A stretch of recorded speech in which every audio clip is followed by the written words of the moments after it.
Once upon a time, I'd like to tell a story about how these days we take telephones for granted. So, my story goes as follows. In 1996, I was doing my grade 12 at Passam National High School. I started in 1995 doing grade 11, and in 1996, I finished grade 12. So, during 1996, I already knew, having corresponded with OSAID and having applied for an OSAID scholarship, I knew that I got a scholarship to go and study in Australia, specifically to do a degree in aeronautical engineering. Um, However, when I arrived at the university that I went to do my degree, that was the University of Canberra, after 6 months, sorry, I couldn't do my degree, in fact. So I had to settle for computer engineering and software engineering. So I did that. I was very disappointed. I couldn't do aeronautical engineering. After 6 months, after the first semester, I found out that aeronautical engineering was offered at a military college in Melbourne. So after which I inquired with OSAID, and they said, no, the first semester has passed. So unfortunately, you can't switch your choices. So I settled for software engineering instead. So that was in 1998 when I went to Australia. But how the story unfolded before I went to Australia, and trying to highlight the importance of how these days we take telephones for granted, mobile phones for that matter. Back in those days, you have the telephones, those who are lucky will have telephones installed in their homes. These are landline phones. And for those that are not so lucky, you have the public pay phones where you have to have so many 20 toyas, 10 toyas, 50 toyas, 1 kina, and you have to go and start dropping it into the phone to make a call. Uh, Within PNG, it was okay, probably relatively affordable. But in terms of trying to call overseas, it was very, very expensive. So, knowing that I had a scholarship, I was waiting in the village. I put my Catholic Mission Station address. I come from the border of Maprik and Yangoro, so I put a Catholic Mission Station address where any mails from Australian High Commission or the OSAID people will come to the Catholic Mission Station, and then I'll pick up my messages from there. And that's how we depended on communication in those days, by letters. And this was back in 1996. So on a Sunday, I got a big mail from the church after going to church, and I was informed in the correspondence from the Australian High Commission that my ticket was ready, but I didn't know where to go and pick up my ticket. I was still confused. They said that my ticket was ready, and I was now going to come to Port Moresby and to transit to Australia and then on to University of Canberra. So that was on a Sunday, and then on a Monday I went to Maprik again on those kind of telephones where you have to put in coins.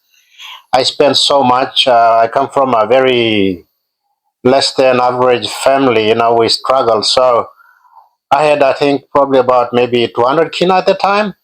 So went to Maprik, spent everything, finished, went to WeWork, all up. So by then, I already spent 200 kina. And that was a Wednesday.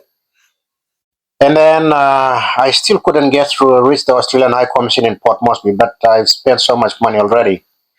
So that was a Wednesday, and I was informed by the Australian High Commission that I should be flying out of Port Moresby on a Sunday. So at the time, there was about a village that was 3 villages away from my village that had a satellite phone. So early Wednesday morning, about I think 2 a.m., me and my uncle started walking. We knew it was raining and it was quite fast, so we thought that we should start walking very early in the morning. So we walked from my mother's village, that's where I reside, and today I still reside there, over to my father's village. Then we had to walk down a big range, and then you cross a river, and then you walk up to another village.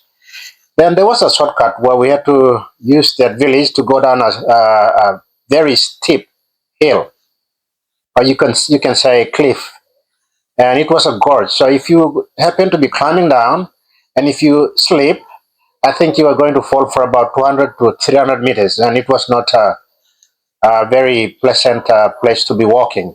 So we thought to take the longer route, which was going to take us 4 hours. We said, that's fine, we take this long route. We walked until we got to that village. I think by the time we got there, so we left at 2 a.m. By the time we got there, it was about 6:30. So people already awake and doing some community service work around the village. We asked them at the first hamlet. They said it's further down that way, and then we kept on going. So the village overlooks the Sepik Highway. So we kept on walking until we got to the location, and then I went. We found a person who was responsible for that little setup. Came back. I gave him 50 kina, and I started making calls, trying to reach the Australian High Commission. I think we waited for a while until 9 o'clock, and I started making those calls, knowing the office would be open probably 8 o'clock. So by 9 o'clock, it would be already open.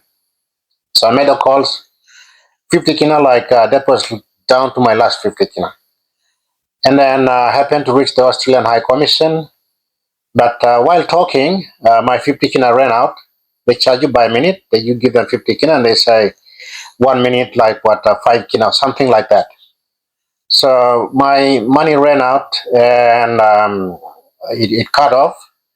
But the village was related. We all speak the same language, so they were kind enough. We were related to them in a way as well. And then this guy said, "Look, really feel for you guys having work from 2 a.m. in the morning. It's and then you have to arrive here at about 6:30. It's now 9 a.m. and you guys making this call. So please call whenever you find the money. Come and give it to me. That's fine, or your family can come and give it to me." So very thankful to that person. So I spent probably another 5-10 minutes, very quickly find out where the ticket was, and the Australian High Commission said it's down at Wiwa Ganigini office. So after finding out, we started walking back. So going back was a little bit faster because the rain stopped, and then we had to take the shortcut, and it took us probably 3 hours or slightly less. So got back to the village on Wednesday. On Thursday morning, we went down to Wiwak. I picked up my ticket, went back to the village, um, said goodbye to my family, and then Friday I flew off to Port Moresby. So I came. The hotel is still here, or you could say the motel, Comfort Inn. I think the name may have changed or still remains the same. Next to that Catholic Bishop's residence at Boroko. So I slept there, and then Friday I went to the Australian High Commission, and I didn't have a visa. I had a passport, but I didn't have a visa. So what they did was they gave me a certificate of expediency. It's not a visa. They told me, you go. The visa will follow you in about a month's time. It will reach you at in Canberra. So I got my certificate of expediency, and then Saturday morning I was off to the airport, caught a taxi. I was scared as hell. That was my first time coming out of Sepik. I always grew up in Sepik, went to Passam National High School, so I was frightened. And thankfully, one of my former seniors at Passam National High School, his uncle, was going to University of Canberra as well. I think most of you will know him. He's a very popular person. He was once the Secretary for Finance. His name is Thaddeus Kambane. And we had a chat, and I asked him, where are you going to? And he said, I'm going to University of Canberra. I said, oh, well, I think you're a blessing, in disguise. I'm going to the same place as well. So, yeah, we jumped on the plane, went first stop over in Cairns. He was already there previously doing his first degree at, I think, Queensland University or James Cook University in Townsville. So he was quite familiar with the place. So he got a higher vehicle. We had about maybe 2 hours or maybe 3 hours stopover. 3 hours, I think. So we went to McDonald's, bought McDonald's. After that, came back, caught the plane, and all the way to Canberra. So back to my point, these days we take our phones for granted. We don't. We very much use them for entertainment or for consumption stuff. But the communication, very important communication, not to call people and tell stories, entertainment stuff, or really unnecessary, but very, very important. Like those days, there was no mobile phone, so I had to go to Maprik. I took probably several trips, and then I said, okay, let me try WeWork. Maybe this time I should be able to reach the Australian High Commission in Port Moresby. Again, went down to WeWork. My money ran out. I went back to the village. I was lucky that I had really good relatives. One relative gave me 50 kina. So me and my uncle walked over to that village that was 3 villages away. It took us 4 hours to get there just to make that particular call. Um, we take things for granted. We are now reaching 50 years of independence. I think our country has come a long way. In those days, my father was teaching at Maprik High School as well. And the roads, you don't see them as they are today, the CPIC Highway. You go to town, you'll come back, you'll sleep along the highway, you get to even Maverick town by about 1 a.m. or 2 a.m. in the mornings. And my father was teaching at Maverick High School, so by the time they go do shopping at WeWork, we know that they'll come back probably about 11 p.m., maybe 12, sometimes early in the mornings, because the road was just as terrible. And at times, it gets very slippery, vehicles bog down, they slip along the way, trying to get vehicles out of very bad road conditions. So I think the country has progressed a lot. Like that example about phones. These days, you only have a mobile phone at your fingertips. You call, you can do a lot of work with a mobile phone. You can go and learn a lot of stuff on YouTube.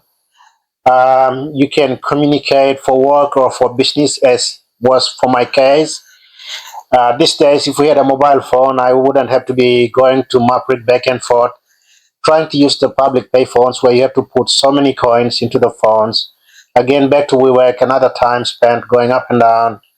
Luckily, we went finally to that place, 3 villages away, to a satellite phone, and I was able to call the Australian High Commission.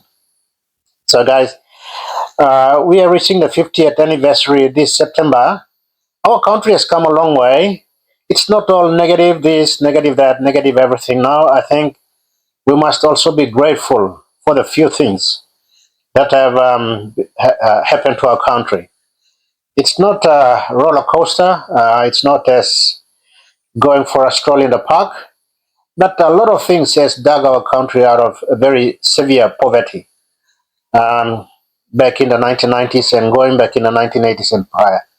We have come some way, not to a very desired destination where there's a lot of good things like what most of the developed world may have, but we have come some way. Most roads, most parts of the country, roads have been built in. Probably still not in good conditions, but at least there is road access. And for me, one very significant thing is about mobile phones and telephones. Very important for our country, for business, for education, and for communication, and likewise for consumption and entertainment. So, folks, good night to you all. Thank you for hearing my story. Um, until next time, thank you.